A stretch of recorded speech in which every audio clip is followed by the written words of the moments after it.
الكنافه والقطايف من اشهر الحلويات اللي بتظهر في شهر رمضان خاصه، وبعد رمضان بتختفي بكل غموض. طب ليه بتختفي وليه ارتبط بشهر رمضان؟ تابع الفيديو للاخر. السلام عليكم، انا عبد الرحمن الصامولي. في الحلقه ديت هنعرف ليه الكنافه والقطايف ترتبط ظهورهم بشهر رمضان وليه بيختفوا بعدها. بس ما تنساش تبدا الفيديو تصلي على رسول الله صلى الله عليه وسلم وتشترك في القناه وتفعل زر الجرس عشان يوصلك فيديوهاتنا اول باول. انزل بالانترو.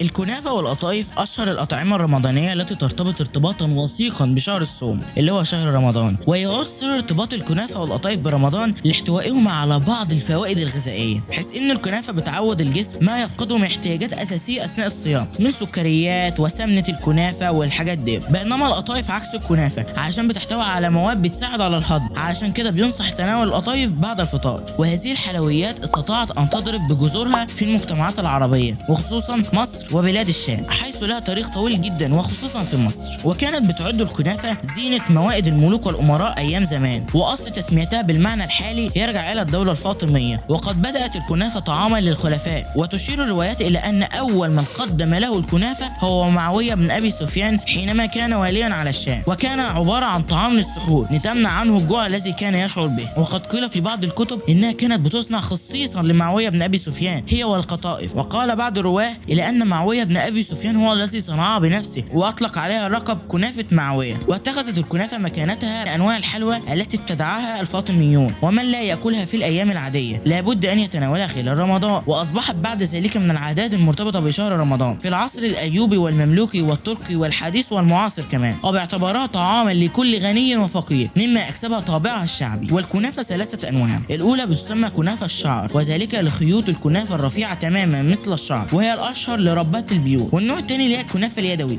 اللي بتعتمد على الطريقه التقليديه اللي كانت ايام زمان، اللي هي من خلال الوعاء ذات الثقوب الكتيره ويعمل منها الكنافه، وكان بيطلق عليها الكنافه البلدي. والنوع الثالث بقى اللي هي الكنافه المكنه اللي احنا بنشوفها دلوقتي اللي بتستخدم فيها الاله. ومع تطور صناعه الحلويات اصبح علما يدرس في مختلف الجامعات، وفضلت الكنافه والقطايف من الاكلات المحببه لكثير من الشرقيين لحد دلوقتي. وقد فرضت الكنافه ايام زمان سيطرتها على الشعراء برضه، فجاء شعرهم لها وصفا واعجابا، حتى ان بعض الشعراء العرب نظموا فيها الشعر. واما القطايف بقى فارجع المؤرخون اصل تسميتها الا انها كانت تشبه زمان ملمسها ملمس القماش القطيفه اللي كانوا بيسموه زمان المخمل. وعندما بدات القطايف كانت في العصر المملوكي، وكانت عباره عن فطيره محشوه ليقتطفها الضيوف فلقبت بفطيره القطف، ثم تحول الاسم عن طريق دخول العاميه الى القطائف المعتاده اللي احنا بنشوفها دلوقتي. ويرى بعض الرواه ان القطايف هي اللي اكتشفت الاول قبل الكنافه، حيث تعود الى اواخر العهد الاموي واول العباسي. وفي روايات اخرى قالوا ان القطايف دي بترجع للعصر الفاطمي، وقيل بل يرجع تاريخ صنعها للعهد المملوكي، حيث كان يتنافس صناع الحلوى لتقديم ما هو اطيب، فابتكرها احدهم كفطيره محشوه بالمكسرات وقدمها بشكل جميل مزين في صحن كبير ليقتطفها الضيوف. ورغم سيطره التكنولوجيا على عمل الكنافه وتحولت من الكنافه اليدوي الى الكنافه المكنه، الا ان هناك عددا من الصناع ما زال محتفظا بالطريقه القديمه لعمل الكنافه اللي هي الكنافه البلدي. وبس كده،